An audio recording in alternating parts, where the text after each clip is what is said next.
Merci, frère Neville. Que le Seigneur te bénisse. Me voilà bien pris, hein? Je veux vraiment remercier le Seigneur de s'être occupé du fils de frère Caps. Il se trouve que c'est maintenant le temps de l'année où j'ai l'habitude de revenir en Indiana. Je sais qu'ils ne sont pas en train d'enregistrer. Je ne pense pas.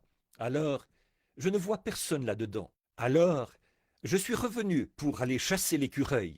Alors, je pense que Charlie va devoir me supporter, lui et Nelly, et les autres dans le Kentucky, pendant un jour ou deux, pour la chasse à l'écureuil. J'aimerais mieux manquer n'importe quoi, n'importe quelle autre activité de détente, et venir ici vers la mi-août pour aller chasser l'écureuil, avec Charlie et Banks et les autres. C'est presque devenu une tradition pour moi. Alors, j'ai emmené Joe. Quand on était ici l'autre fois, tout le monde est tombé malade. D'être passé de ce climat très chaud là-bas à ce climat frais qu'il y a ici. Je sais que vous ne trouvez pas ça frais, mais venez seulement une fois en Arizona. Il faisait 43 degrés à l'ombre le matin où je suis parti. Et vers minuit, pendant la nuit, quand l'air frais descend des montagnes, il faisait encore 36 degrés.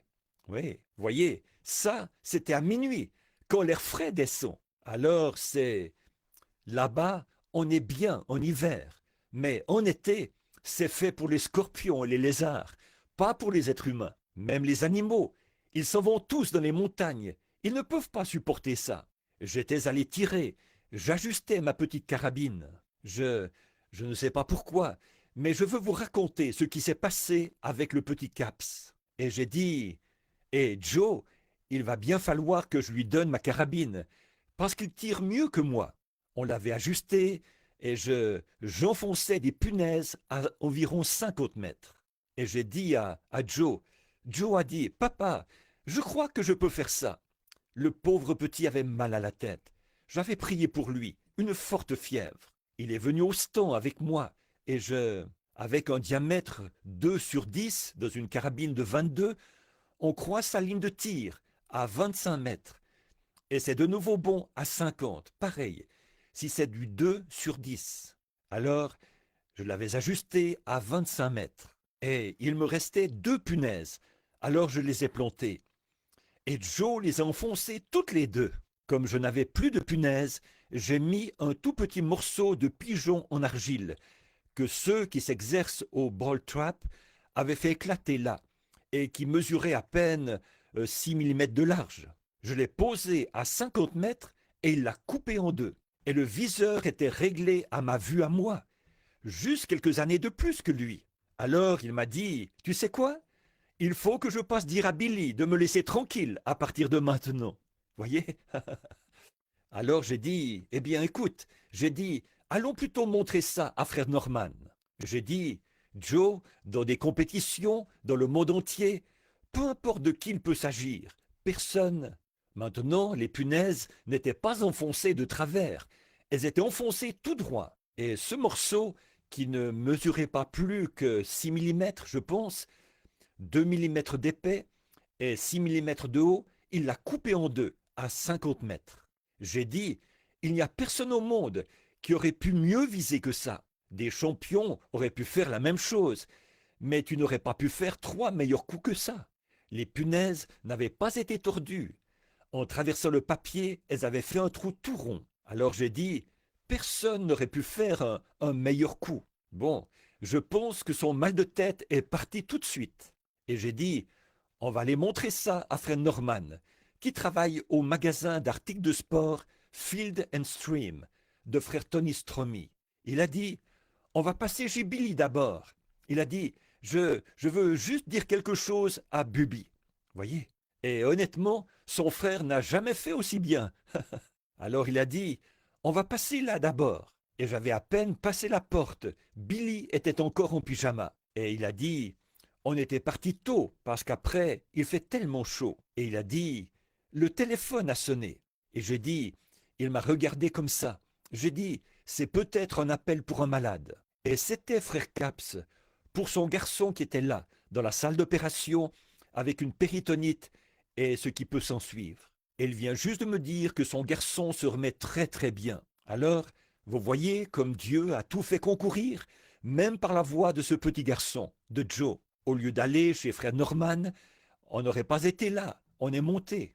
Et frère Capps et moi, on s'est unis. Je ne dis pas que c'est à cause de nos prières, mais c'était important pour lui qu'on ait eu un contact comme ça. Et honnêtement, c'est ça qui, quand vous avez, il faut que vous ayez foi en ce que vous faites, voyez. Et la foi qu'il a eue pour appeler. Et Billy, il mettait de l'argent. Il a dit, ce doit être un appel de très loin. Il disait, il a mis près de 5 dollars en monnaie pour un appel de 3 minutes. Et je pensais que ça venait de New York ou d'une des îles ou quelque chose comme ça. Mais il avait fait un appel de personne à personne pour parler à Billy au lieu de Lois, vous voyez. Et c'est pour ça que ça lui coûtait cher. Et maintenant, son fils se remet bien. Frère Capps disait que le docteur avait estimé qu'il avait très peu de chances de s'en remettre, vous voyez, de l'opération. Alors, on est reconnaissant à Dieu pour ça ce matin. On en est vraiment content. Maintenant, on est arrivé ce matin à l'aube et j'ai dormi à peu près 3 heures et je suis assez fatigué. Mais quand c'était l'heure d'aller à la réunion, eh bien, je suis venu. Et si le Seigneur le veut, maintenant, je dois descendre dans le Kentucky, comme je vous disais. Et j'ai promis de prêcher un dimanche pendant que je serai ici. Alors, je ferai mieux de le faire dimanche prochain, parce que celui d'après, je devrais retourner, vu que je vais repartir, monter au Canada. Alors, je ferai mieux de le faire dimanche prochain, et dimanche matin prochain. Et Fresneville m'a dit, pourquoi tu n'irais pas saluer les gens et leur parler quelques minutes? Je lui ai dit, frère Neuville, j'ai à peine ouvert ma Bible. J'ai dit, Il m'a dit, eh bien, va leur dire quelque chose. Et sœur Neuville, je ne sais pas comment vous vous en sortez. C'est un gars très persuasif. Mais pendant que je n'ai pas l'occasion de dire ça quand la salle est pleine à craquer et tout, mais je suis vraiment reconnaissant à Dieu pour un pasteur comme frère Orman Neville. Fidèle, aussi fidèle que possible à la cause, et on ne l'entend jamais murmurer. J'étais assis là derrière, j'ai eu une bonne conversation d'une demi-heure avec lui, pendant que j'avais le plaisir d'écouter frère Mann, à qui j'en dirai plus long là-dessus quand on sera dans le Colorado cette année. Alors, pendant qu'on avait le plaisir d'écouter son message, j'ai eu une bonne conversation avec Fresneville. Je lui ai dit, je n'ai jamais l'occasion de parler aux gens de notre brave pasteur. J'ai dit, est-ce que les gens prennent bien soin de toi? Il a dit, ça ne pourrait pas être mieux. Et j'ai dit, eh bien, je suis bien content d'entendre ça. Quand un pasteur est satisfait et que les gens sont satisfaits, ça fait vraiment une bonne assemblée. Et alors, Dieu est satisfait. Et je pense que de les voir tous satisfaits, surtout dans ce jour-ci, avec le message que nous portons, je pense que ça montre l'unité du message avec les gens et avec Dieu. Voyez? Et je suis vraiment reconnaissant pour frère Orman Neville, pour sa précieuse épouse et sa famille. Je prie Dieu de les garder fidèles à lui et à la cause, et s'il le trouve bon, puissions-nous être ici dans le tabernacle quand le Seigneur Jésus viendra nous chercher. Vous voyez, pour nous emmener dans l'enlèvement. On espère qu'on sera tous les deux tellement vieux, Fresneville, qu'on aura chacun un bras autour de l'autre, là, appuyé sur notre canne, à essayer encore de tenir bon. Voyez?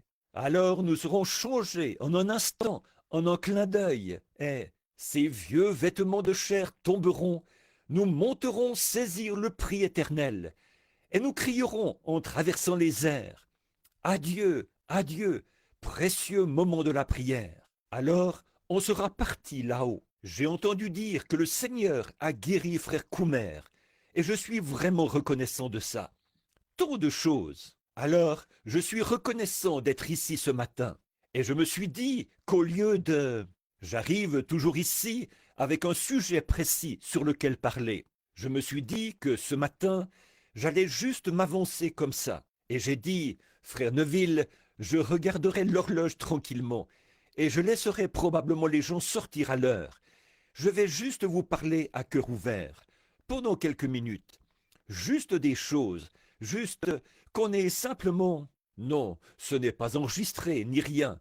Alors on va simplement fraterniser, comme il n'y a que des gens de l'Assemblée ici, vous voyez. juste entre nous. Alors, prions.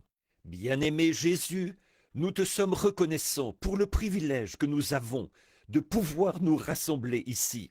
Et, oh, en regardant ce tabernacle tard dans la nuit, après minuit, comme je passais devant, je me suis mis à penser comme tu l'as soutenu. Et je repense à l'étang qu'il y avait ici et au grand roseau qui poussait là, à peu près à l'endroit de la chaire. Quand j'étais petit, je venais ici. Monsieur Ingram avait dit qu'on pourrait avoir le terrain pour très peu d'argent, qu'on n'avait qu'à donner un petit acompte. On n'avait pas d'argent, rien à offrir en gage, rien, mais on était prêt à essayer. Et à l'époque, il avait une valeur totale d'un peu plus de 2000 $, avec un crédit sur 20 ans. Et maintenant, Seigneur, regarde-le aujourd'hui, quand il en était encore à ses débuts, encore ici dans le creux, et que l'eau s'infiltrait de partout. Tu nous avais fait cette promesse par la parole. Moi, l'Éternel, je l'ai plantée. Je l'arroserai jour et nuit, de peur qu'on ne la ravisse de mes mains. Au même moment, les gens disaient, dans moins de 6 mois, il sera transformé en garage. Mais il y a littéralement des milliers d'âmes qui ont trouvé Christ ici à l'autel. Et dans le tabernacle, le baptistère a constamment... Des gens ont été baptisés au nom du Seigneur Jésus. Ils ont invoqué son nom et ont été lavés de leurs péchés. Des centaines d'infirmes, d'affligés, d'aveugles, de boiteux, de paralytiques, de cancéreux sont passés sur cette estrade.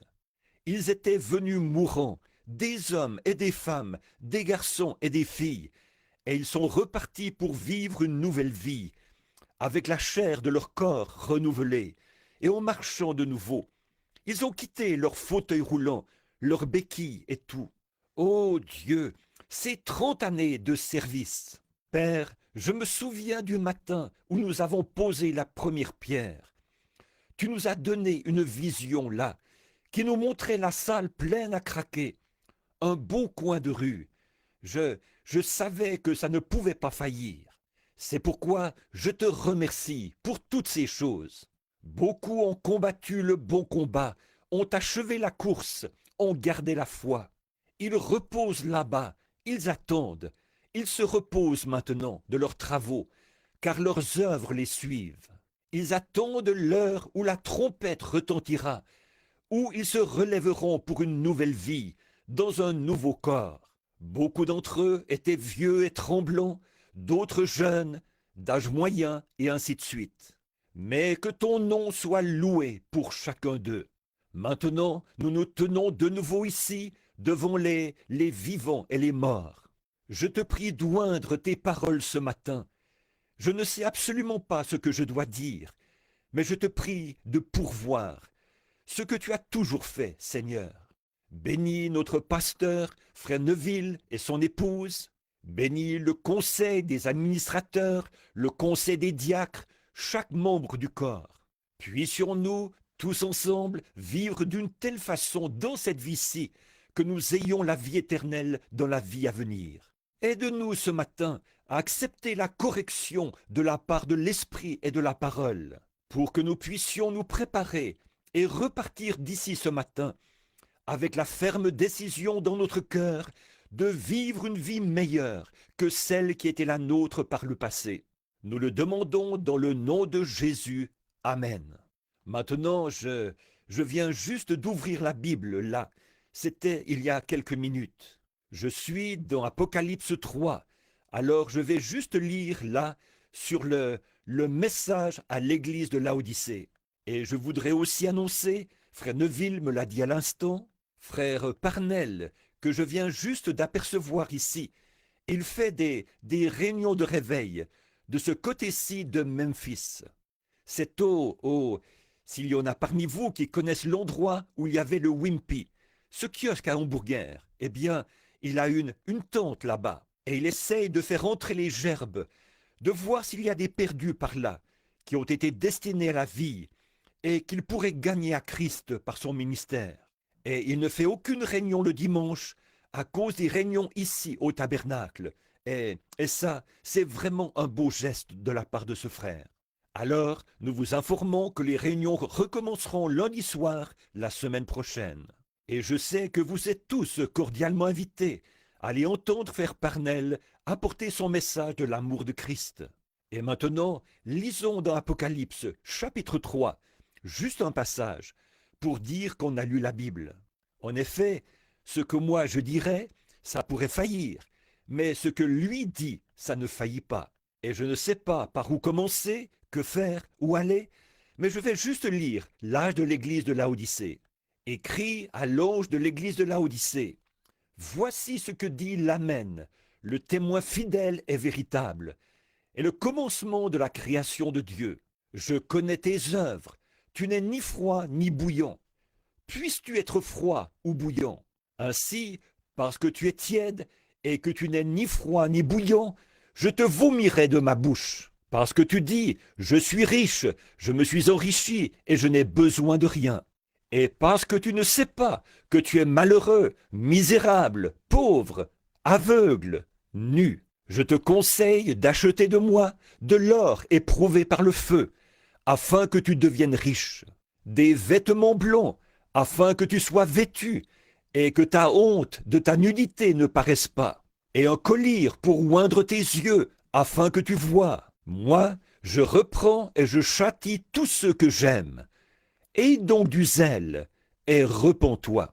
Vous savez, quelque part là-dedans, pendant que je lisais, si vous voulez bien m'excuser un instant, j'ai trouvé un endroit qui me plaisait. Et maintenant, je ne me souviens plus exactement où c'était. Voilà.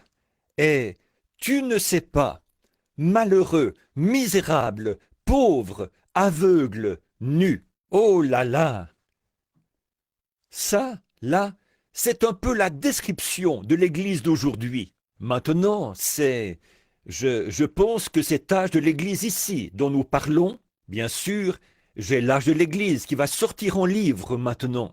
Mais puisque c'est dans l'âge de l'Église de Laodicée que nous sommes, regardons quel est son état. Je ne veux pas prendre de sujet ni rien, parce qu'on n'est pas...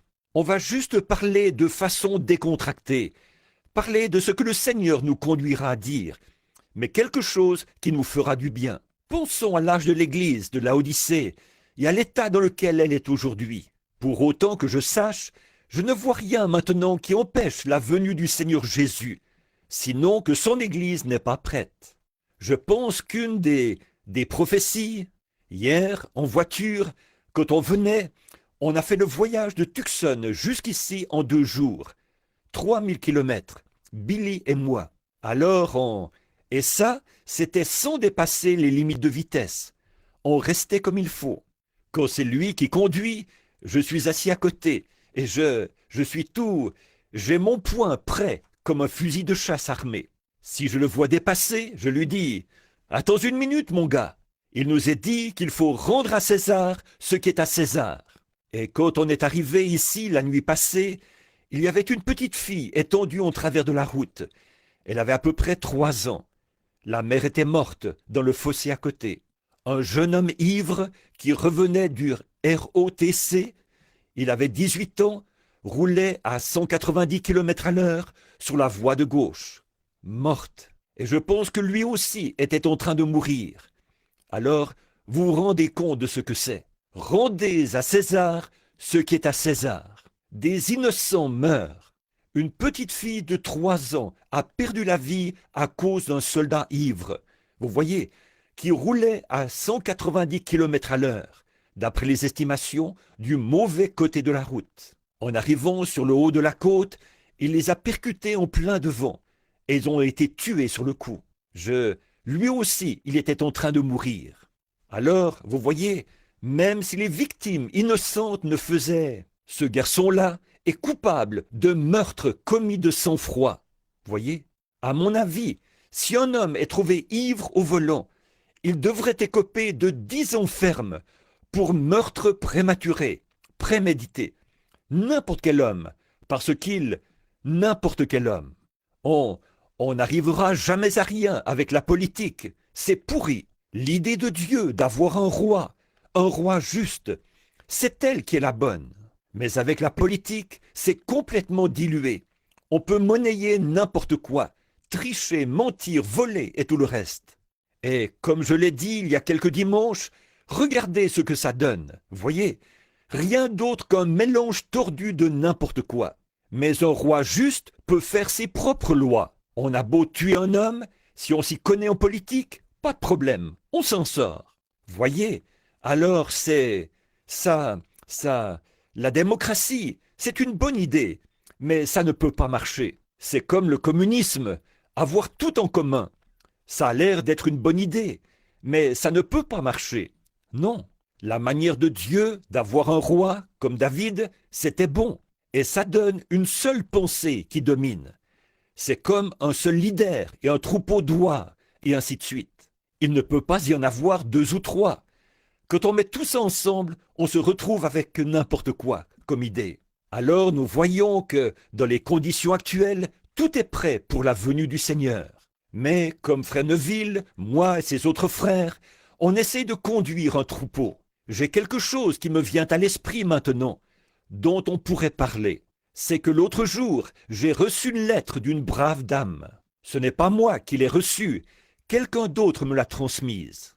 Et la dame me mettait vraiment en pièces, ou du moins elle essayait. Elle disait, « A-t-on jamais, ne pourriez-vous pas, vous les hommes d'affaires chrétiens, faire quelque chose pour arrêter frère Branham ?» Elle disait, « Parce que maintenant il a sorti ce livre appelé L'âge de l'église de Laodicée, et il va en publier d'autres. » Et elle disait, « Il démolit carrément la doctrine pentecôtiste. » Elle disait, « Maintenant il dit que le signe initial n'est pas le parler en langue. » Et elle disait, « Et puis, il est contre les femmes prédicateurs. » Et c'était une femme prédicateur. Et ses fils sont parmi les meilleurs amis que j'ai au monde. Voyez, ils sont parmi mes meilleurs amis. Et elle disait, maintenant, et cet homme et sa femme, je déjeunais avec eux. Ils m'ont dit, frère Branham, regardez ceci. Imaginez-vous donc. Ils ont sorti cette lettre. J'ai dit, eh bien, sœur, elle ne comprend pas, c'est tout. Les gars m'avaient dit que leur mère était une femme prédicateur et qu'elle n'acceptait pas le message. Et là, elle dit, là-dedans, elle disait, bon, il dit, les femmes ne doivent pas prendre autorité sur les hommes. Elle disait, alors, qu'en est-il de Phébé dans la Bible, l'assistante de Paul? Bien sûr, elle était vendeuse d'étoffes. Et Paul demandait aux gens, est-ce que vous croyez que Paul aurait dit que les femmes se taisent dans les assemblées, car il ne leur est pas permis d'y parler, et qu'il se serait retourné pour dire, et Phébé, mon assistante dans l'évangile, elle va prêcher quelque soir. Dans ce cas-là, il contredirait sa propre parole. Voyez? Et puis, pour couronner le tout, elle disait, je pense que c'est Esther. Elle a été parmi les juges de la Bible. Elle disait, une femme a été juge dans la Bible. Si ça, ce n'est pas avoir autorité sur l'homme. Et cet homme d'affaires qui était guéri, ici même dans l'église, il n'y a pas longtemps, il disait, sa femme disait, frère Branham, ça m'a toujours intrigué. J'ai dit, pourquoi, sœur? Comment est-ce que ça peut vous intriguer? Elle a dit, eh bien, voilà une femme juge. J'ai dit, ça, c'est de la politique, ce n'est pas l'Église. Ça n'a rien à voir avec l'Église. Paul a dit qu'elle soit soumise selon ce que dit la loi. Et la loi ne peut pas instituer une femme comme sacrificateur. Elle ne peut pas l'instituer. Une femme souverain sacrificateur, on n'a jamais vu ça. Une femme sacrificateur, on n'a jamais vu ça, nulle part dans la Bible. Une femme prédicateur, on n'a jamais vu ça dans la Bible. Ça, c'est certain. Il y en avait qui étaient des prophétesses et tout ça. Myriam et d'autres. Et Esther, l'une d'elles était juge sur Israël. Des fois, elle gouvernait comme reine, et ainsi de suite, roi et reine. À la mort du roi, la reine devait prendre sa place, jusqu'à ce qu'ils aient élu un autre roi, et ainsi de suite. À Tucson en Arizona, on a une femme juge là-bas dans la ville. C'est pour ça que la ville est tellement polluée. Et une femme n'a rien à faire dans la politique. Elle n'a rien à faire pour toute autorité dans l'église. Sa place, c'est d'être la reine d'un homme à la maison. En dehors de ça, elle n'a rien. Et nous savons que c'est la vérité. Vous ne trouverez jamais. Je sais que ça a l'air vieux jeu, mais je suis responsable. Et je sais qu'après que j'aurai quitté cette terre, ces bandes et ces brochures resteront vivantes. Et beaucoup d'entre vous, les jeunes enfants, vous verrez dans les jours à venir que c'est exactement la vérité, parce que je le dis au nom du Seigneur. Maintenant, c'est à se demander comment une femme bien, qui, grâce à son brave mari, un homme bien, a mis au monde quelques-uns des meilleurs gars que j'ai jamais rencontrés, de vrais hommes que j'ai jamais rencontrés. Tout de suite, dès qu'ils ont entendu le message, ils l'ont accepté à 100%. Ça peut seulement venir par prédestination, ça. C'est la seule manière dont ça peut venir. Bon, voilà la question ici. Je pensais que, voyez-vous, pourquoi le Seigneur m'a ramené là? Et tu le sais, tu ne le sais pas. Tu es nu, misérable, malheureux, aveugle, et tu ne le sais pas. Avant d'en arriver là, je pourrais résumer ce que j'ai dit il y a quelques jours ici, dans un message sur, je crois que c'était le Dieu de ce siècle, qui a aveuglé les yeux des gens au point qu'ils adorent carrément le diable dans des services religieux. Est-ce que vous avez tous saisi ça? Vous l'avez tous compris? Et puis, dans ce même message, j'ai parlé de ce qu'une femme qui porte des vêtements immodestes, qui est indécente, au tribunal du jugement, elle sera jugée comme une vulgaire prostituée. Ça semble bien étonnant. Je vais vous brosser un petit tableau. Voilà un avocat de la ville, un jeune homme, quelqu'un de bien gentil. Pour ce qui est de sa politique, j'imagine qu'il doit être aussi correct que les autres, sa politique. Et il sort avec une fille qui est très en vue. Ils tombent amoureux et ils se marient. Ils vont à toutes sortes de soirées et tout le tralala, et ils boivent ensemble. Finalement, il a une belle maison, il habite dans un beau quartier, il est bien considéré par les gens, mais tous les deux, ils boivent. Elle met des shorts, elle se coupe les cheveux, elle se maquille et tout. Elle est très sexy. Une belle femme qui se montre. Et elle ne va jamais à l'église, jamais, aucun des deux. Alors, voilà qu'une femme de l'église baptiste ou de l'église méthodiste emménage dans la maison d'à côté. Elle et son mari. Maintenant, cette femme-là, disons qu'elle est méthodiste, parce que les méthodistes sont un peu plus portés sur la sainteté que les baptistes. Tous, sauf les baptistes du Nouveau Testament, qui, eux, croient à la sanctification. Mais pour la plupart, les baptistes ne croient pas du tout à la sanctification, voyez, ils ne croient pas à ça. Alors, disons qu'elle est méthodiste, parce qu'ils croient à la sainteté. Alors, une femme méthodiste emménage à côté de chez cette femme, dans la même rue. Et son mari à elle, disons qu'il est comptable, ou qu'il travaille pour un bureau. Et cette femme méthodiste, elle regarde l'autre femme. Et quand cet avocat quitte la ville, il s'appelle John. Disons qu'il s'appelle John. Maintenant, ne faites pas de suppositions avec ça. Je ne fais qu'inventer des noms, là. Alors, il s'appelle John. Eh bien, avant, elle sortait avec Ralph. Et ça aussi, c'est un nom inventé. C'en est tous, voyez. C'est juste pour vous faire suivre l'histoire, pour vous donner le tableau. Alors, il arrive bien vite que dans une de leurs souleries, Ralph l'embrasse de nouveau. Eh bien, la voilà tout enflammée, parce qu'elle est retombée amoureuse de Ralph, qu'elle pense. Alors, après un moment, Ralph et elle commencent à se voir.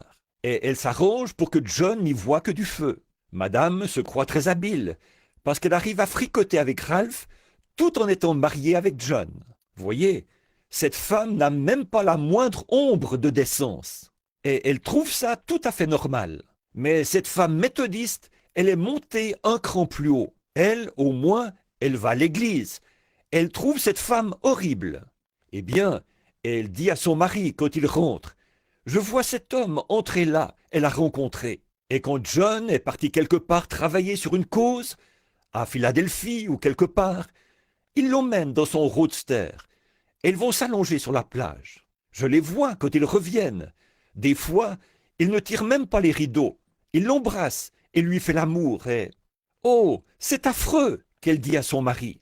Oh, elle n'est rien d'autre qu'une vulgaire prostituée. C'est vrai, elle est pire qu'une prostituée, parce que c'est une femme mariée, voyez. Et elle, cette femme méthodiste, elle trouve ça affreux. Elle ne va jamais à l'église. Maintenant, cette femme méthodiste ne ferait jamais une chose pareille. Jamais de la vie. C'est une femme respectable. Autre chose, elle ne toucherait pas une goutte de whisky, parce que l'église méthodiste, 90% de leur programme, c'est la prohibition contre le whisky. Contre le whisky. Alors, ils ont un programme de prohibition. Et les gens de l'église méthodiste ne vivent pas plus haut que ce que leur église enseigne. Mais cette femme méthodiste, elle sort le soir avec son mari. Elle porte des shorts le dimanche, après l'école du dimanche. Elle se coupe les cheveux, elle met du rouge à lèvres, et elle fume même un peu. Maintenant, selon la parole de Dieu, ce sont toutes les deux des prostituées. Mais celle-ci, elle est nue, misérable, malheureuse, aveugle, et elle ne le sait pas. Elles sont tout aussi coupables l'une que l'autre. Car un homme qui regarde une femme pour la convoiter a déjà commis adultère avec elle dans son cœur. Et si cette femme, maintenant, elle disait « Minute là, monsieur Branham, je vous ferai savoir que je ne suis pas une prostituée. Ma sœur, peut-être que si on mettait une Bible devant vous, vous poseriez la main dessus dans la présence de Dieu et vous prêteriez serment que vous avez été aussi fidèle à votre mari que vous pouvez l'être. Votre corps appartient à votre mari, mais votre âme appartient à Dieu. Il y a un mauvais esprit qui vous a ointe. Sans ça, sinon, je peux vous prouver que vous êtes complètement folle. Qu'est-ce qui serait arrivé à votre grand-mère si elle s'était promenée en short dans la rue? On l'aurait fait enfermer dans un asile de fous. Elle était sortie sans mettre sa robe. Elle n'a pas toute sa tête. Si c'était comme ça à l'époque, c'est pareil maintenant. Alors, le monde entier est frappé de folie. C'est la folie générale. Et ça s'est infiltré si graduellement que les gens ne s'en rendent même pas compte. Maintenant, est-ce que c'est une prostituée? Pas vis-à-vis de son mari, du vœu qu'elle a fait pour son corps. Mais devant Dieu, elle a un mauvais esprit sur elle, un esprit de prostitution qui la pousse à s'habiller comme ça. Et elle est dans l'âge de l'église de Laodicée. Et elle ne sait pas qu'elle fait ça. Cette femme innocente ne sait pas que Dieu va la juger comme une prostituée. Voilà. Et essayez donc de le lui faire comprendre. Il n'y a pas moyen de lui dire. Il n'y a aucun moyen de le lui faire comprendre. La Bible dit, ils sont nus et ils ne le savent pas. Si vous lui disiez en face qu'elle est une prostituée, elle vous ferait arrêter. Elle le ferait. Je ne parle jamais de qui que ce soit en particulier. Je parle du péché. Je ne dis pas, cette église-là, monsieur un tel là, le pasteur un tel là, c'est un... Non, non, je dis là que la doctrine qu'il y a là, voyez, le tout. Je ne nomme pas les individus. Ce n'est pas les individus. C'est le système dans lequel ils sont. C'est le système du monde. Frère George Wright, qui est assis ici, il a 75 ou 78 ans, je pense. Qu'est-ce que vous pensez qu'il serait arrivé si vous étiez allé voir Sir Wright un jour et qu'elle s'était tenue là en short? Oh, vous n'auriez jamais, vous auriez fait enfermer la pauvre femme. Vous ne l'auriez jamais épousée. Eh bien, si n'importe quel jeune homme avait fait ça à l'époque, qu'il se serait passé la même chose. Eh bien, si c'était péché et si c'était mal à l'époque, c'est la même chose. Mais les gens ont sombré dans la folie. Je vais vous prophétiser quelque chose juste avant que ça arrive. Le monde entier est en train de sombrer dans la démence. Et ça va aller en empirant toujours. Si bien qu'à la fin, ce sera une vraie bande de fous. Et c'est presque comme ça maintenant. Est-ce que vous pouvez vous imaginer un homme qui roule tout feu éteint et du mauvais côté de la route? Un Ricky, un jeune homme qui vient à peine, semble-t-il, de sortir du secondaire et qui tue tout un groupe de gens? Et est-ce que ça les arrête? Un autre vient derrière lui et il fait la même chose.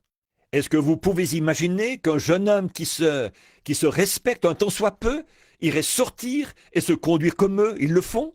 Est-ce que vous pouvez imaginer une jeune femme dans sa fleur, belle, un beau physique, de belles formes, un beau profil, un beau visage, une beauté? et le fait même qu'elle est jolie montre qu'on est au temps de la fin. Voyez, elle a tout misé sur les apparences du monde, les choses du monde, au lieu de la beauté de la sainteté, de la douceur de l'âme. J'ai vu des femmes qui n'avaient pas grand-chose pour attirer les regards à l'extérieur. Mais parlez-leur une fois, parlez avec elles pendant quelques minutes. Elles sont vraiment authentiques, quelque chose d'attachant. Vous voyez, la beauté de l'extérieur, c'est du diable, c'est du monde. Regardez les enfants de Caïn, comme ils sont tombés dans le panneau. Quand les fils de Dieu virent que les filles des hommes étaient belles, ils en prirent pour femmes. Et Dieu ne le leur a jamais pardonné. Regardez, quand les femmes israélites, avec leurs mains calleuses et leurs cheveux raides comme des cordes, quand les fils de Dieu sont passés par le pays de Moab, et qu'ils ont vu les femmes coquettes de là-bas, toutes bien coiffées, bien arrangées, et avec la figure pleine de manucures ou de machins là, quand ces fils de Dieu ont vu ces très belles femmes, un faux prophète a dit, on est tous pareils. Et ils se sont mariés avec, et Dieu ne leur a jamais pardonné. Ils ont péri dans le désert. Chacun d'entre eux est mort là, sans espoir, sans Dieu, et ils sont éternellement perdus, damnés à jamais, bien qu'ils aient vu la bonté de Dieu, bien qu'ils aient bu à la fontaine intarissable. Ils avaient bu au rocher frappé. Ils avaient vu le serpent d'airain accomplir des miracles. Ils étaient sortis du baptême de Moïse dans la mer. Ils avaient vu la main de Dieu. Ils avaient mangé de la nourriture d'anges et fait toutes ces choses. Mais ils s'étaient mariés avec les femmes de là-bas. Ils s'étaient laissés prendre par elles et ils s'étaient mariés avec elles. Ils n'avaient pas commis adultère. Ils s'étaient seulement mariés avec elles. Dieu ne leur a jamais pardonné ça. C'était la deuxième fois que ça arrivait. Maintenant, nous en sommes à la troisième fois. Maintenant, c'est plus trompeur que jamais. Je sais que c'est dur et je me suis souvent questionné dans tous les sens. Comment est-ce possible? Pourquoi est-ce qu'il faut toujours que je sois si tranchant avec les gens? Pourquoi est-ce que c'est comme ça? Et pourtant, je peux voir que si ce n'était pas de Dieu, il n'y aurait personne, pas une seule femme qui resterait assise à m'écouter. Mais ils reviennent, parce qu'il y en a qui ont une petite encre de vérité là, qui savent que c'est vrai. Peu importe, ils savent que c'est vrai. Maintenant, regardez ce qui se passe. Je sais que c'est dur. C'est comme si un docteur vous donne un remède et que vous refusez de le prendre. Alors, ne dites pas que c'est la faute du docteur si vous mourrez. Et ceci, c'est comme un remède. Pourquoi est-ce que certaines personnes n'arrêtent pas de dire que je suis un misogyne? Vous voyez, rien qu'à regarder le comportement des femmes, je peux vous dire où l'Église en est. La moralité des femmes dans le monde, physiquement, c'est dans l'Odyssée. Nues, misérables, aveugles, et ils ne le savent pas. Les gens, les femmes du monde. Et l'Église est dans le même état. Voyez, comme le naturel, c'est toujours le type du spirituel, chaque fois. Et un jour, au tribunal du jugement, je sais que ce n'est pas populaire de dire ça. Et si un homme n'a pas été établi pour le dire, vous faites mieux de ne pas le dire. Parce que vous feriez passer pour ce que vous n'êtes pas. Et là, vous auriez des ennuis, c'est sûr. Maintenant, remarquez, des fois, on aurait vraiment dit que je tenais la bouche ouverte à une femme et que je lui versais le remède dans la bouche. Et ensuite, je mettais mes mains sur sa bouche et elle le recrachait chaque fois. Qu'en serait-il si un docteur faisait ça à un patient et puis que le patient meurt pour avoir refusé d'avaler le remède? Au tribunal du jugement, quand toutes ces choses, comme de se couper les cheveux, de porter des shorts, je suis seulement en train de construire. L'heure est proche où vous allez voir quelque chose se passer, où il va arriver quelque chose. Et toute cette toile de fond, ça n'a fait que poser le fondement d'un message court et rapide qui ébranlera toutes les nations. Pourquoi j'ai toujours rouspété après les femmes? C'est qu'il se préparait quelque chose qui allait mettre carrément le doigt dessus. J'ai eu beau essayer de leur dire ce qui est juste, et je tenais la main comme ça, comme sur leur bouche, et elles le recrachaient. Qui peut accuser le docteur, alors? Qu'est-ce que vous allez dire au jour du jugement, quand les voix même qui se sont élevées contre ça vont repasser l'enregistrement en plein devant les gens, comment est-ce qu'ils vont pouvoir y échapper alors? Elles vous le recrachent entre les doigts, vous en versez encore, et finalement, elles secouent la tête, et elles repartent, elles ne veulent pas. Et malgré tout, vous revenez à la charge, et vous en versez encore. Alors, à qui la faute? Pas au docteur, ni au remède, mais à l'attitude de la personne.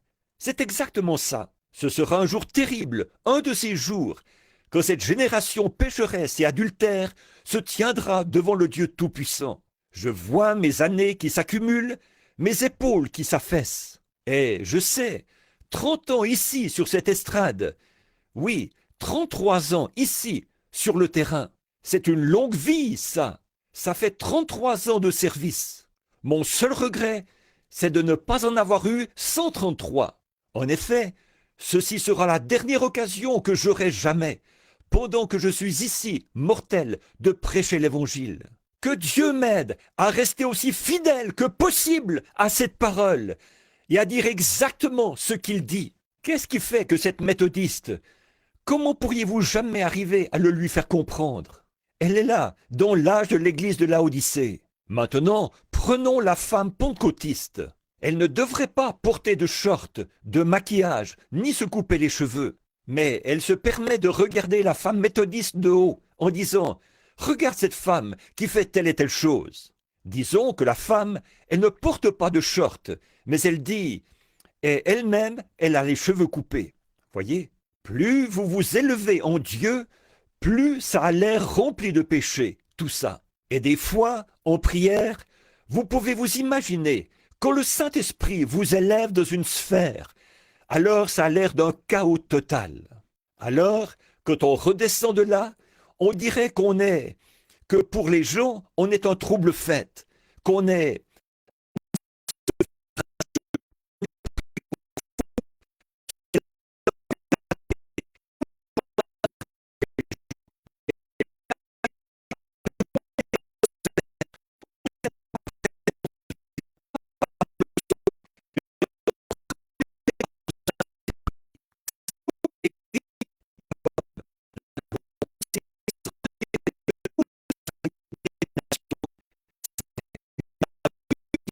le vrai.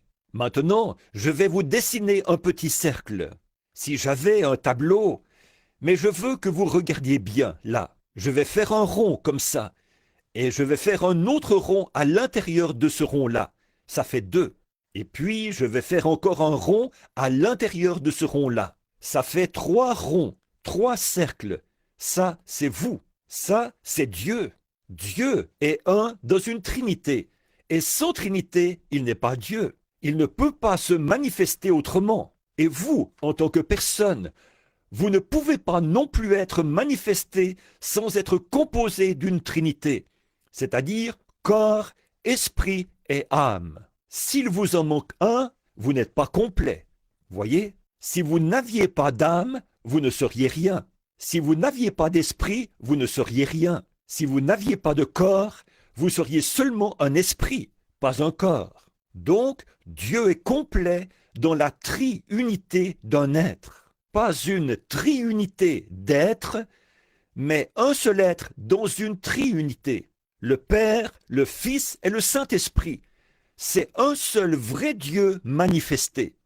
Dieu, remarquez ici, attendez un peu, je crois que je l'ai lu il y a quelques minutes.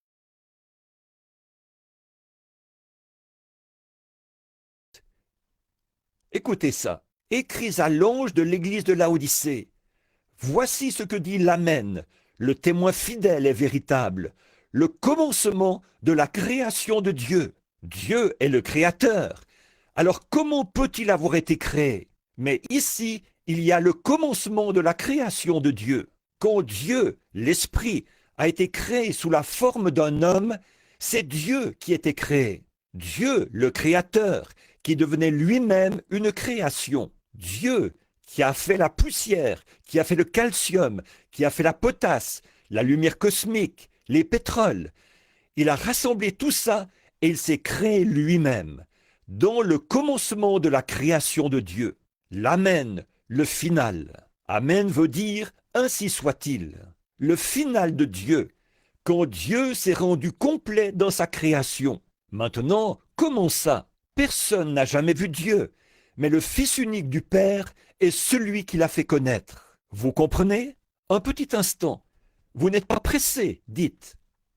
Prenons Colossiens, juste un instant. Je viens juste de... Un passage de l'Écriture m'est venu à l'esprit. Prenons Colossiens, l'épître aux Colossiens. Oh, je crois que c'est au chapitre 1. Je vais devoir vérifier, parce que ce n'était pas prévu. Alors je vais... Avant, quand j'étais jeune prédicateur, je pouvais me rappeler ces choses tout de suite.